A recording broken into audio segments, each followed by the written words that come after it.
So I am going to. All right, folks. Welcome back to the latest in this interview series that still is without a name. And I'm just sort of recording and throwing these all together, but I want to just introduce here somebody who I don't even know how to sort of phrase. He's a luminary, certainly in the power pop world, but I think very quietly behind the scenes is one of the more influential personalities and business people in the power pop world and online music distribution world. Ray Gianchetti from Kool Music. And it is a really great honor. Ray and I have been talking for an hour before we even turned on the record button here, but I guarantee you, you're going to enjoy just us sitting around chatting about what? Well, let's go see. So a warm welcome to you, sir. Thank you, Bruce. A pleasure, and I appreciate you having me on. Yes. And so for those who don't know, let's sort of say what the whole concept and umbrella of the activity that Kool Music is, because you are an online record store, you're a distributor, and a record label. I still call them record labels. I don't know what you still call it when you tell people what you do. But for those who aren't as familiar and should be, just give us the big overview of what it is that you do. Well, like you say, my online focus for the most part is melodic pop rock, and that's through the Kool site, the Kool label. I do, in fact, call it the record label because I'm a record guy at heart. And then I also sell other genres of music online as well. But people would know me most, especially people watching this video, for my activities in the power pop world, I'll say. Yeah, it's an extraordinary amount of work, and I'm very familiar with it, with running Not Lame in the 90s and the noughties, with how hard it can be and how time consuming it is. But when it comes on the label side, what you've accomplished, I think, is just one of these extraordinary accomplishments that I think even for the people that are familiar with Kool aren't aware, because there's a lot of releases that you've done. And if you could sort of go over how many you've done and talk about some of your favorites too that people should be aware of and should know about. I'm just curious about that. I've never asked you that, and I'd like to know what some of your personal favorites are. But how many have you done? Close to 250 so far, I'll say. 200, yeah. I'll say I get that because Not Lame released about 130. I don't know what it was. I've never really successfully formally counted. So how do you keep track of all of them? A lot of spreadsheets. I don't know. It's, my goal was never about how many titles I would release, because if I don't like something, I'm not going to put it out just for the sake of putting it. And I know you were the same way. How can you be enthusiastic about something and try to sell it if you really don't feel it? Because people they're not stupid. They're going to catch on real quick. Yeah, there's a frequency that you're transmitting in the presentation and the promotion and the talking about an artist and a release that would be people are smart. They know the inauthenticity. I don't underestimate the customer. Yeah. So like favorites, I'll give you an example. Like for me, I don't even know if I have physical copies of every single CD now, because I accidentally sold them over the years and realized, oh my God, I don't even have a copy of it. And then I end up going on Discogs and buying a copy of my own record for myself for my own archival purposes. But the artist that I go back to continually, my favorite artist that I worked with, and there's many of them that I do, is the Shazam. It's my favorite, one of my favorite all-time bands, let alone all-time bands that I worked with and Not Lame and did five or six records with. Do you have one or two of those like that for you Uh, that just move I you would say, still? I would say the pencils, The number one, pencils. because that was a passion of mine before I even got into this part of the business. I was a fan back in the 80s, and they just, for whatever reason, I connected with them. And to be able to track them down and see that record of theirs, get a CD release, and then, then bolster it with a lot of other tracks. That was very self-fulfilling for me. Now And you're from Jersey. They're a Jersey band. they're a British band. They're a British band. See, that was when you released the Pencils record. That was a band, and not frankly, it's kind of hard to stump me when it comes to things related to power pop. There's still gaps that show up even after all these years. When you released that, I had never heard of the Pencils. A lot of people have, because they only released singles back in the day, and they were only released in the UK or Europe. And unless you were, subscribing to the British papers or whatever to even read about them, they got no notice here in the US. And about 6 months after I reached out to them, they had only realized that an album of theirs had been released in Germany without their knowledge back in like 83, 84.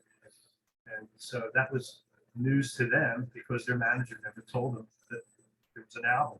They only thought their output was the 3 to 4 singles that they had done. And what year did that, when you released that on CD, what year did that come out? Roughly. 2010, 2012, maybe. Yeah, that sounds. In fact, John, when John Borak updated the Shake Some Action book, that made its way into the 200. That wasn't released when he did the first edition of the book. And he was aware of that because back in the day, this would have been in the mid 90s, early 90s. John contacted me when he was writing for Goldmine. I didn't know him. He was doing some power pop article and somehow got my name and asked me some questions. And we started exchanging letters. This was before the internet, and he would ask, well, what are you listening to? Or, what do you recommend? And next thing you know, he was sending me this once list of stuff that I recommended to him. And the Pencils were one of them, so yeah, he was aware of that back then, So it was so, isn't that so, that's such a bygone era kind of experience, I think, for most people watching this and listening right now.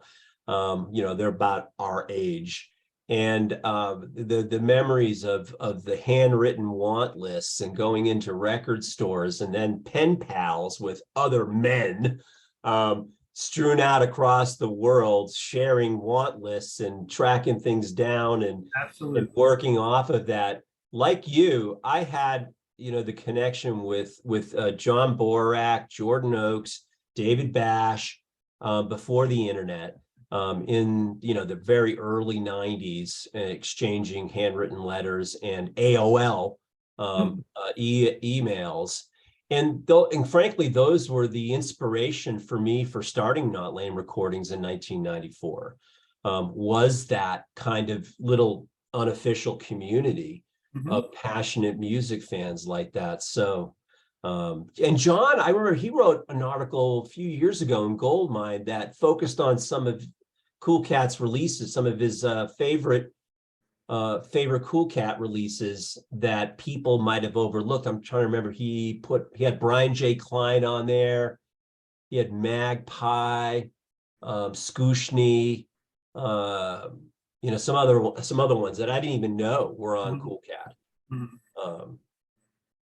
I would encourage you someday to sort of go through and create an kind of a written archive, just record it and just talk about the label and some of those deep releases and transcribe it and, make it as a resource. I know there's only so much time.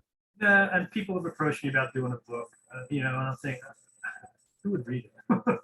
It'd be nice for my grandkids to read, I'll sell it. I don't. If you don't want to, I will. I think I don't have that kind of ego, and that's no offense to anybody who does write books, including you. But my thing is, stories that may be interesting to me, I don't know if they're interesting to other people, but there's a possibility, I have to do it soon. I'm not getting any younger. Yeah. So, Wow, you look fabulous. thank you. We won't ask you how old you are, About but 10 years older than you. 10? Yeah. You got 10 on me? Yeah. Awesome. I'm 60, so that folks means Ray is 70 years old. No, I meant I was 50. No, What's yeah. that? I said, Yeah, a little, as my dad would say, a little slow on the uptake there. yeah. There. Well, yeah, well, we share, some common parallel experiences. In high school, I had a really good band that I played drums in, and all of us went on to work in the music industry. The other guys went into work in the performance side. One of them's been a professor at the Berklee School of Music in Boston for 35 years. And you had a band in high school. We both worked in the music industry at labels and other activities in the 80s. Give us a little bit of your resume of what you did back then, and how that led into the spark and inspiration of continuing that on for many decades working in music with Kool Cat. Well, yes, high school bands. I started selling records in high school too. Oh, did you really? Yeah, well, I Like joined. out of the back seat of the car kind of thing? No, I joined the Columbia Record Club. Getting all those albums for. We all did that. Okay, so if you remember, if you got friends to join, you also got free records. So I had about half a dozen parents mad at me because their kids joined but never would bother to send the bounce back card back. Either you say I don't want this, or you get it sent automatically to them. But I was accumulating records because other people had joined. So I was getting records. I didn't even know what the music sounded like. I was judging by the covers. Because I didn't have an older sibling or brother or sister to turn me on to stuff. All my friends were my age, so we relied on each other to discover music. And I was probably the more aggressive one than some of my other friends. They were more like, "Oh, what do you like?" And then they decided whether or not they liked it. So I got my hand in selling music back then. And then in the 80s, I worked some music record retail to kind of keep up with things. Started doing mail order then, with ads like in Goldmine, Trouser Press, putting ads. So what did you advertise in Trouser Press? Because still my favorite music magazine of all time. So I started devouring those. I came across Trouser Press issue 9, I think, was what it was. But those classifieds in the back. So you were advertising there. The classifieds, and they actually ran ads, like in other Oh, words, did you really? you could put listings in the back too. Yes. I think I did it under my name. I'm not sure. And then I developed a mailing list, and then me and another guy would partner, and we'd print catalogs up. And the first half would be mine. The second half, definitely delineated whose records you were buying from who. And that was a result of like a couple of trips to England, finding things and bringing them back to sell. Mostly singles, because you can go into these stores and get singles really cheap, and I can come back and sell them, make a few dollars. And I was whittling down my collection, which at the time, now, then after thought I regret it. I've eventually gotten back a lot of that stuff when they came out on CD, but most of it was vinyl, so I was selling stuff off that way. And then in the late 70s, actually, I started working for the Franklin Mint, which is a big direct mail company back then. And they got into the record business. I was their ears. All the executives are older than me. God, you were sort of picked as kind of an A&R guy for not A&R, more like on the technical side of things. Oh, okay. I didn't pick the repertoire, and this is all, and all the material that they released was licensed from the big six at the time, but I was there at the start, evaluating vinyl formulations, mastering studios, pressing plants, and then they finally, the program, took off. We won a Grammy Award in 1983, I want to say, for a classical collection. Got to work with a gentleman named Alan Steckler, who I found out was the U.S. head of Apple Records back in the day. So he had a lot of really interesting stories. And, got to work with like Sterling Sound, the mastering studio up in New York, which is, Yeah, renowned. George Marino.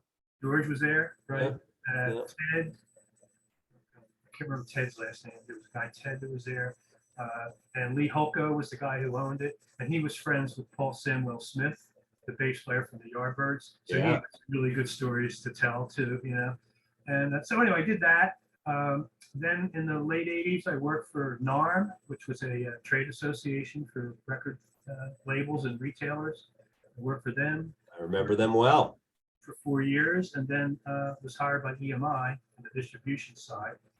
Worked for them for 8 years, and then that's when I left there. I went into business for myself and resumed Kool Cat activities. The Kool Cat name never really went away because I was a DJ back then, and we would do parties and social gatherings and things, and we used the Kool Cat banner as the name of the company. So the first release that I remember on your label, I don't know if it was the first one or not, but when it was like, oh, where did this label come from? This is very cool. Was the Idlewilds. That was the first CD that I did. Was it really? Yeah. But in 1981, I released a 7-inch EP by a local band called The Agents. They were a Southern New Jersey band that I helped put a record together. I knew how to press a record. I didn't know how to I market. heard The Agents because Jordan Oakes, I remember, boy, I can't believe I remember this because this is going back 35 years or so.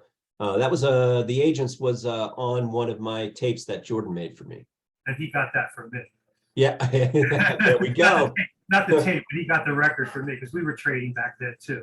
Yeah, an incestuous, virtuous cycle. So that was the first. That's Kool funny. Cat. Wow. Yeah. That's very cool. Because I never found that record and could never find, this is like 1989, 90.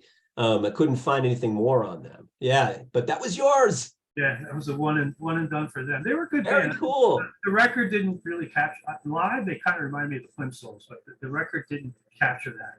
It was kind of, the production was kind of bland. Yeah, it was always that way back then, though. Yeah, the main guy, I offered suggestions, but he had it in his head. He knew what he wanted, and a lot of people do, but I don't think. But the Idlewilds was the initial spark of the label as we know it now. Correct. Yeah. What a great out of the gate representation. Yeah, thank you. Well, I established a relationship with David Gray from the Idlewilds at my time in EMI, because that Dumb, Gifted, and Beautiful was on Ardent Records, and we distributed Ardent for a while. So our paths crossed, even though he was from the Philadelphia area. I'd never really dealt with him. I had this. Was this back in the 70s? This is in the 90s. In the 90s. Okay, you were doing okay. The renewal of Ardent. Correct. When it started back up, yeah. Yeah, not the big star here. No, this is when they never went away. But like Jody Stevens was like one of their A&R guys at that point, Yeah, I remember. And the Dumb, Gifted, and Beautiful had come out, which is still a great record. And like I said, through that and through our meetings, they would come to our branch offices. We struck a relationship up. And then when I left there, he was one of the first people I called because I knew his music and I knew he had stuff laying around. I figured, well, this is good a place to start as any, I guess. So. Yeah. So that release just sort of fell into your lap, and you're like, "Hey, I should release this." I mean, he didn't offer it. I went to him. But it was good. You heard it, and it was, wonderful enough for you to say, "I'm gonna do this as a label." Yeah. Yes. Wow. Yeah, that's kind of how I operated, was always on gut, and what really moved me to do that. There was no grand design when I started Not Lame Up. I just, fell in love with the artist and the music. The Rooks was, the primary first one that was just unconditionally fell in love with, and just had that just compelled me to want to do what I did eventually. And it's still that way today for me, as it's for you. It's all about gut feeling, and if I don't like it, how can I sell it to anybody? So So what are you finding that's impressing you about some of the artists and musicians that are crossing your path on a daily basis right now? Is there anything different that you're seeing coming from them than as opposed to say 20 years ago or even 10 years ago?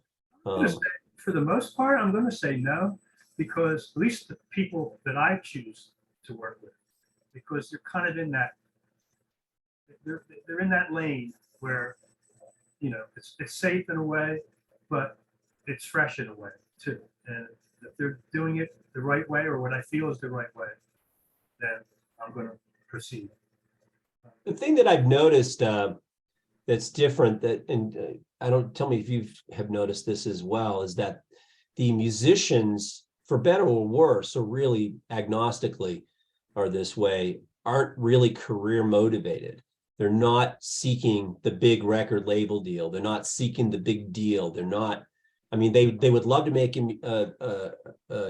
some an income, maybe a career in music, but there's almost a purity now where when it lands on your desk, it's really an encapsulation of this creative moment by the artist or the band that is separate from a desire to step up the ladder and become a rock star or have a major label deal.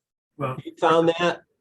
Yes, because a lot of these people, they are 9-to-5ers, and Yeah.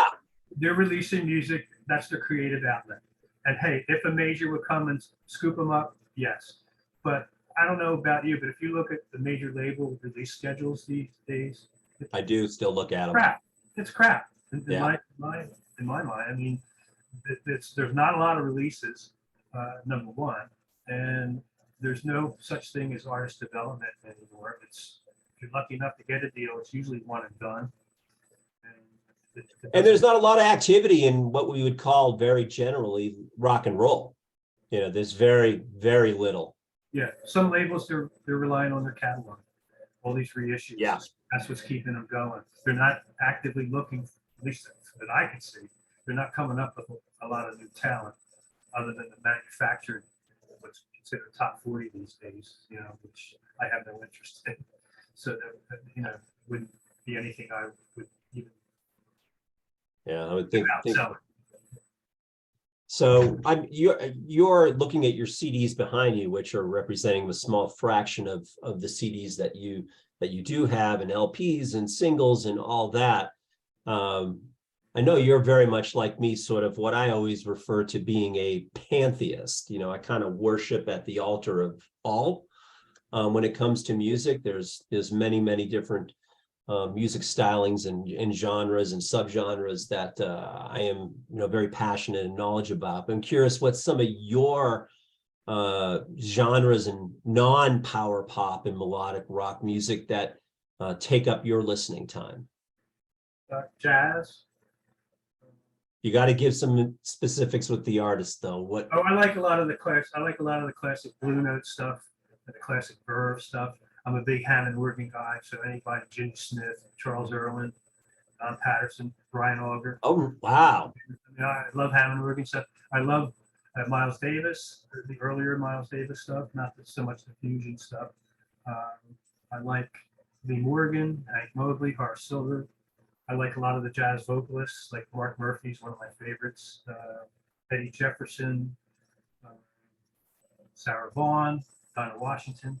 I mean, we have a 100-disc changer in our family, and that's filled with that kind of stuff. It's blues, R&B, reggae, a little bit of acid jazz, and classic jazz. We put it on shuffle, and in the summer we're out on the deck reading the paper, have a cocktail, and that's our soundtrack. Well, the power pop stuff is more inside for the office, if you follow me. Yeah, that was the way it was for me too. So how do you allocate and find the time when you're working in music all day to listen to what you want to? I struggled with that mightily in the 90s and the noughties. It just power pop sort of overtook my life, and to the detriment of quality time to listening to other stuff. but I still come back to it all the time, obviously. But how do you find the time to listen to and discover or rediscover, all the stuff that's on those shelves behind you there? Well, I mean, part of it is I've kind of trimmed down the process of the Cool Cat side of things in terms of what I feature every week. I'm only featuring like 7 titles a week. So that doesn't take a whole lot of time to digest those when I'm writing them up and all that kind of stuff. Again, an example would be the disc changer in the family room. That's time spent outside. That's time spent entertaining people. We're house cleaning. It's that's the soundtrack for those activities. And then I do find time during the day. I'll pop a couple of albums on if things are a little slow, or if I still drive a lot, so there's always a CD player in the car, and I'm always listening to different things there too. R&B. What do you air guitar to? Probably more hard rock stuff, like Yeah. Free, Stones, like Humble Pie, like that kind of stuff. That they're in my wheelhouse too. But and I listen to 60s R&B. I really like 60s R&B a lot. Yeah, we were talking about this earlier off camera before we started this interview of our love of 60s soul and R&B, and I was telling you about my sort of actually deeper new discovery of Northern Soul. I've been familiar with the whole Northern Soul movement for many decades, but I just didn't have the time to really dig into it, and I've been doing that in 2022 here, and it's been revelatory. I mean, it's been fascinating. All this great music that I had no idea about. I did have an idea, but I hadn't heard. And there's so much, because I mean, and some of these artists, they made one single. That's it. Yeah. You know what I mean? Like they had no career. They went in and cut 2 sides, and you maybe never heard from them again. Yeah, that's what's great about these compilations that are out there, because they're the people that are the archivists for this type of music are so passionate, so knowledgeable, and so intrepid, and so motivated that the liner notes that come with these compilations are deeply informative, and you hear these backstories, and that's part of the mystique and mystery that I've found that's really pulled me in, is these drive-by releases that literally one and done, but in many cases are really, you could make an argument that they're landmark recordings for this type of music. Yeah, it doesn't take more than a couple of listens for them to be ingrained. That's what I find.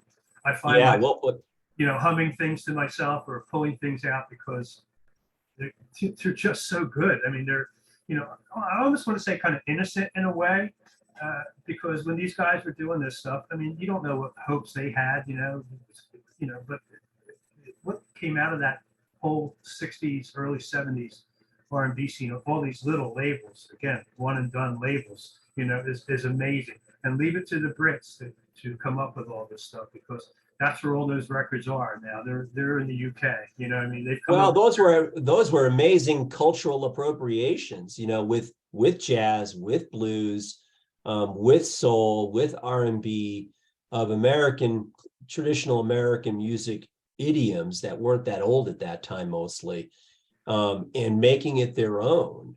And I mean, inspired by it, but they're really, really fresh. But the backdrop of those kinds of projects is that, like you just were talking about, there is these artists had these hopes and dreams, but you also had the whole element of the production side, where you had these little labels where a fan heard them and saying, I'm going to start a label and get this out and put my own money into it. And then the producers and the studios that were making this stuff, that just fascinates me, just that kind of infrastructure connected to Northern Soul was highly evolved very quickly. Mm-hmm. And the output extraordinary. Yeah, and if you think back, at least me growing up, the British turned me on to American music I wasn't familiar with. Growing up, I didn't know who Buddy Waters was or Howlin' Wolf. That didn't get played in my house. Yeah, not mine either. The Stones covering their stuff, and even like the Beatles doing some of the R&B stuff that they did. listened to a lot of music, but a lot of that music wasn't on the radio either, not the stations I listened to. And so that was eye-opening for me. Some of those artists, Muddy Waters, Howlin' Wolf, they're my favorites when it comes to blues artists. I'll listen to them anytime. I'll never get tired of hearing them. Yeah, I don't know what sparked me with the blues, but it was in my record collecting days, and I grew up in Boston, and I would go into the different. I discovered used record stores. Funny story with me. This is about you, but this was my story, and I'll try to be quick here. Okay. I won free tickets to a show. What's that? It's your show. Go ahead. But in 1976, I won tickets to a concert, and it was Donnie and Marie Osmond, and England Dan and John Ford Coley, and it was at the Heinz Auditorium. And I went in on a winter day to this concert with a friend that I took. I mean, I guess I don't even know why I didn't even like the music of. Well, I was kind of into. I'm into the all AM radio one hit wonders thing. So I was into England Dan and John Ford Coley. And Marie Osmond was a crush, of course. So I'm sure that's why. But when I got out of the concert, I walked across the street going to the T stop and the subway in Boston. And there was this shining light, and it just said records, and it was just blinking. And I walked, it was just this little store, and we walked up the stairs, and I walked in, and this is what you triggered me doing it. And I heard Muddy Waters playing. And so you just sparked this memory. But I didn't know it was Muddy Waters then. I hadn't heard this music before. And it was this little store, just stuffed with that smell of used music, that smell. And I'll never forget it. But it lit up my soul. It was like, this was heaven to 13, 14-year-old Bruce. And to my left, there were albums, 3 for $1 to go through. And I'm like, oh. And I discovered used record stores that night, but I also discovered the blues. And every time I went back into that store, which was often every other week, what they had on was always jazz, Coltrane, Lester Young, Miles Davis, and just blues. So it was, and I always asked what they were playing, and then I would stick around and listen to as I was buying music on my limited budget. And those are, I guess, are unique experiences for our generation that younger generations don't have right now. They have their own kind of experiences that are very different than that, but those smells and those sounds are really, I think, on my last dying breath. I know those are going to be the things that will zoom through my consciousness as I move to the next landmarks. They're landmark moments. They're landmark moments for you. I had a similar experience, not a used store, walking into a local record store a few towns over from where I grew up, and hearing Brian Auger, Julie Driscoll, and the Trinity. The street noise. Wow, really? I didn't know that. I didn't know them then, but the Hammond organ got me like right away because I'd heard the jazz people play. What was it? Brian Auger, Oblivion Express? No, the Trinity. The Trinity. Okay. There was a double album called Street Noise. The guy had it on the counter with the now playing sign on it. It had the album on an easel. What the hell is this? Wrap this up. I'm taking this one. It was eye opening for me because I wasn't. How old were you then? 15, maybe 16. Yeah, that's a great, and such a great age when you're sort of that. Yeah, I was a blank canvas. I knew what I liked, but there was so much more to be exposed to that I didn't always have the way to be exposed to. So that's what you counted on the record store. Yeah, and they did, and it was I don't know if you had this experience. As you were settling into buying used records, I did. I would always try to buy something off the beaten path for what I wanted. So I would dig into the jazz stuff and blues stuff and bring them up to the counter. And I always had this hope that the guy behind the counter, 10 years older than me, but so much older and wiser, that the seer from across the way would say, "Yeah, dude, You got it. You nailed it. Didn't happen once Yeah. whatsoever, but I had for years that fantasy of like, hey, this one record in this pile Right. that this guy's gonna make a comment on. And I thought I had pretty good taste, but I guess I didn't because I wasn't worthy of such comment. That's funny. Yeah, but I really hope for that. That's funny. So I don't know how long we've been going here for, but we probably should circle back to the label here and kind of hear what your plans are coming up, going into your 25th anniversary year, right? 2023 is? Yeah, I'm in it now. Started in August of this year. Yeah. So do you have any plans to sort of archive this, box sets or compilations or gathering unreleased tracks of favorite artists or something to sort of throw out there for the Yeah, 25th year? I thought about it, Bruce, and I've been approached by a European label to do some vinyl releases of some of my stuff that never Oh, put out on vinyl because that's not really my market. That's not my audience, but vinyl is big in Europe, and I'd be open to that. We're talking about it. Nothing definite yet.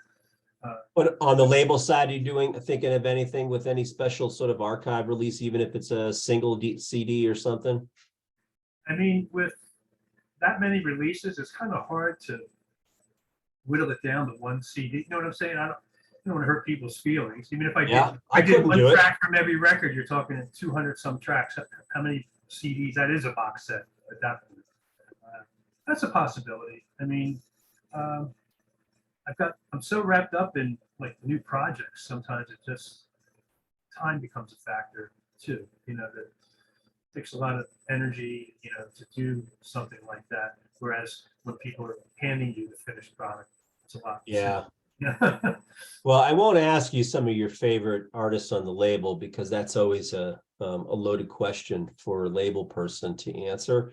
I always hated when that got lobbed at me, benevolently, but it was difficult because you're always forgetting somebody, and with all that. But speaking towards the future, are you able to talk about some of the artists that you got sort of on the shelf here that are going to be coming up in 2023? Well, the first 3 or 4 releases are pretty much put to bed. A gentleman named Stephen Lawrenson, who I know you know. He's got a new one coming out through me. There's a British band called the Stay Awakes. They did a new release a couple of years ago, but I'm doing a reissue of their first record with bonus tracks. It never really got a legitimate release. I think they were handmade. Oh, really? Were they on Rumbar Records? No, Or no? they're on their own label Okay. they're out of the UK. One word, Stay Awakes. Check them out. You would probably like them. Real kind of, upbeat. Yeah, no, I've heard them definitely and dig them. I wasn't aware of an unreleased sort of first record there. Fantastic. There's a band called Panther Vision from Seattle that Brent Sievers of the Decibels turned me on to. There we go. Good female-led, real kind of garagey rock kind of thing. That's coming too. And then one of the ones early in the year that I'm excited about is, do you remember the band The Mosquitoes out of New York? Yeah. Yeah, we're going to do an archival release by them. Oh, that's long overdue. That's great to hear. I mean, that's one of those bands, especially for people in New York and New Jersey. I remember reading about them in like Option magazine. Yeah, I have Yeah, and maybe the last years of Trouser Press, there might have been some mention too. And it was really hard to find their records. I remember I tried unsuccessfully. I read about that band, was aware of that band in the mid 80s, but I couldn't find anything really until the late 90s. I had not heard them still for some reason. The one song they did, That Was Then, This Is Now, that was covered by the Monkees, so they got a lot of recognition for that. The songwriter made a nice little living on the publishing on that. So yeah, I'm going to be keying up on that one. That's great news. Any other, there's so many fantastic music that still hasn't come out on CD or available digitally even.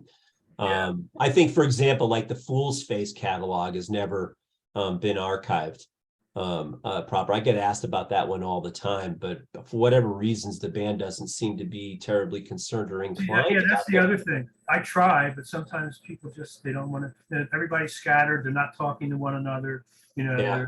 and it's like, there's really nobody to kind of take control of it on their end. Yeah, I don't want to conjecture what the issue is there with that band, but it's curious because, they have a body of work that's deeply respected, certainly in the power pop realm. And they were a band of profile, and yet that still has never been addressed, even digitally, let alone on CD. Although they did release that self-titled reunion CD around 2002. Right. That was amazing, but immediately went out of print.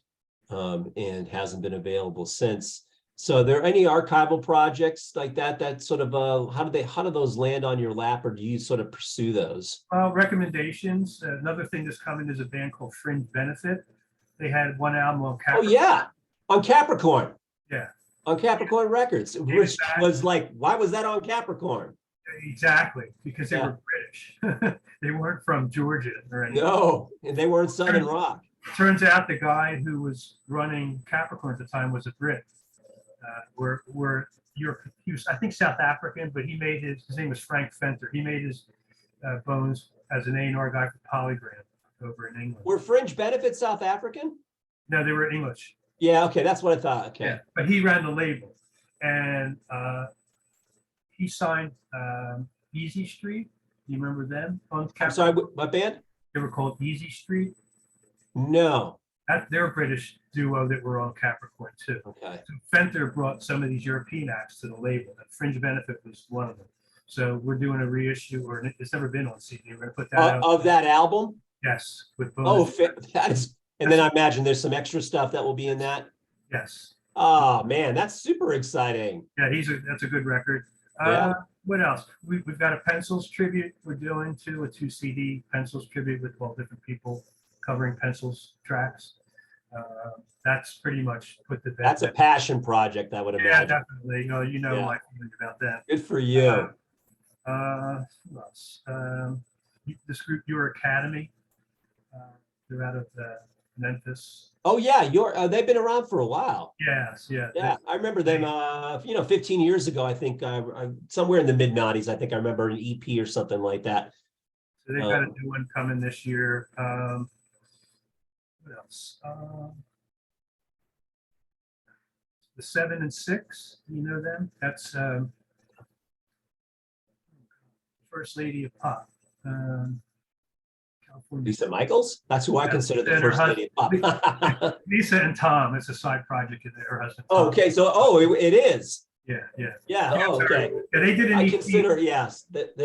That's when I stumbled. I figured you would kind of catch me there. Yeah. Oh well, I didn't mean to do it so openly like that, but yeah. So that this is a full length coming from them. So Lisa and Tom are working on that? Yes. Oh, fantastic. They did an EP about 2 years ago. That's really good, but it didn't get wide distribution. That's where you know from. I remember. I just forgot. I remember now. Yeah. So that's kind of, there's other stuff too. Working with some labels, we might do some joint projects together with some other labels that still in the discussion stage. And, I'm not a screenwriter, but I know screenwriters don't like to talk about their projects. They don't want to jinx them. You know what I'm saying? So, yeah, there's that possibility, and actually have taken over the physical side of certain labels where they didn't do CDs, but they'll allow me. Oh, interesting. So that was the last question I was going to leave you with. CDs, do they still matter? To me, they do, and to a lot of our customers, they do. And let's face it, what goes around comes around. Years from now, people are going to be scrambling for CDs. All of a sudden, they're going to discover this new format that they missed, like LPs and cassettes, which are, both back now. Hopefully the 8-track doesn't return, but yeah, I like vinyl very much so, but CD for its portability, and it's still, I've got more CDs than I have records, so that should tell you something too. So Yeah, I do. Oh, I very much so do too. yeah. Although I'm not much of a collector in a pure sense of thing. I always call myself an accumulator as opposed to a collector. Well, back in the day, as a quote collector, which I have to consider myself as, it was so easy to be a completist because you had LP, 7-inch, maybe 12-inch, and then cassettes started filtering in where the cassettes, because they can hold more music, you might get some bonus track. Now it's like there's exclusive digital content on the artist site, through some of the streaming or downloading services that artists will give tracks to, and you could spend all day just researching all that stuff. I don't have time for that. Yeah, So unless somebody's fully retired and really wants to I still channel wouldn't all have, their time into that, with as much it's as a useless. I like, I wouldn't still wouldn't have time. Yeah, it's not useless exercise, but it's pretty futile. Yeah. So I mean, those days are long gone. I mean, it was so easy back then, to say I have everything by so and so, but anymore you don't. It's really, especially some of the bigger artists that they're more well known. I'm a big Paul Weller fan. There's stuff of his. I see discographies of his, and it's like, wow, how did I miss that? Or I didn't know about this. It's too late now. Yeah. Oh man. Yeah. The Jam still. I pull out all those Jam records all the time, very frequently. I keep up with Paul Weller's solo stuff, which is extremely hard, as you well know, because he's so prolific, so active, and he's got a body of work that's consistently good to absolutely great. He's never really made a shite album. Surprisingly, and little known not lame fact, I slipped in not lame again here, my apologies, but that the Shazam opened for Paul Weller at Earl's Court. Oh wow! In 2003. Wow. Yeah. Oh, in London. Did he choose them? How did that happen? Did he choose the opening act, or? Yeah. Okay. He was a fan of the band and got in touch. His people got in touch with in our world, and I was working the band pretty hard back then, and so he had some profile in England, but it was pretty cool. Well, he's known for he's a music fan. He's a northern, yes, he is. He's a northern soul fan. I had a friend in England that used to sell him records back in the day, before the Jam was the Jam. He would come down to Soho and buy like American R&B records from this guy, a friend of mine who worked in the stall there. But he's very supportive of a lot of young bands. He gives them. I think he's always has been, and he was very much so, because he heard the album and he wanted to help. Right. That was the motivation. And Earl's Court, massive place, and so it was a really big deal. And it was very cool. And the cool thing was, this is why I he talked to about these bands to other people, because we were backstage at this, and Liam Gallagher was there, and I'm talking to him, and there was somebody else there, and he asked who I was with. Of course, I was having a hard time understanding his deep Manchurian accent, Manchestering, whatever that accent is. I knew what you meant. And I said, I'm here. Well, I'm the label guy for the Shazam, and he's like, oh, I love the Shazam, and I go, they're amazing, and just went on. And he said, Paul had told him about them, and he had been checking them out, and I was blown away. And so his passion, I just have deep respect for. So whenever I hear him mention, and when I read an interview with him, any bands, he's almost always mentioning bands now that I'm kind of out of things, that I have never heard of. Yeah, he gives and I go check them out, and they're always winners. He gives them free studio time in the studio. He's got his own. Oh, does he? That doesn't surprise me. Yeah. So there was a band called the Rifles back in the early to mid 2000s there, like 2010 or so. I remember them. Yeah. Gave studio time to them. They were like kind of a mod band. He has worked with, he's got a band that he works with now called Stone Foundation. They're R&B, and he plays on the records.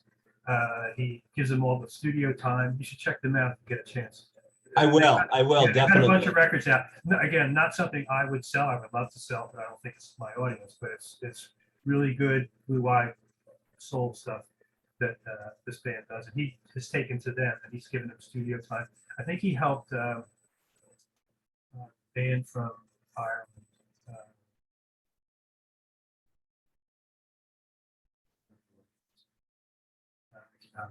I can't remember. It was I know another. how that goes. There was another Irish band he helped with their early recordings. You know, that they got ultimately they got signed to a larger label. Okay. Based on who it is now. Sorry about that.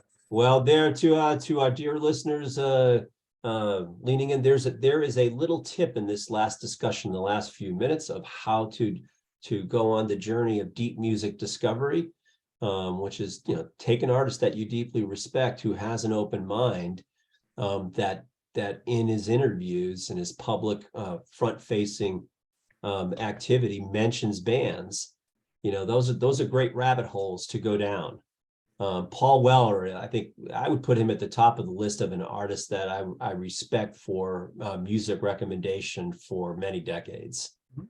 So it's great. That's not surprising to hear that you're a deep Paul Weller fan. We had a cat named Weller for a while too. What's that? We had a cat named Weller for a while as well. That's a good name for a pet. It is, yeah. And he was a punk. He Was yeah. well, most cats are kind of punks. They're like, get out of my he was- face, man. he Let was- me do my thing. He was a badass. Yeah. Yeah.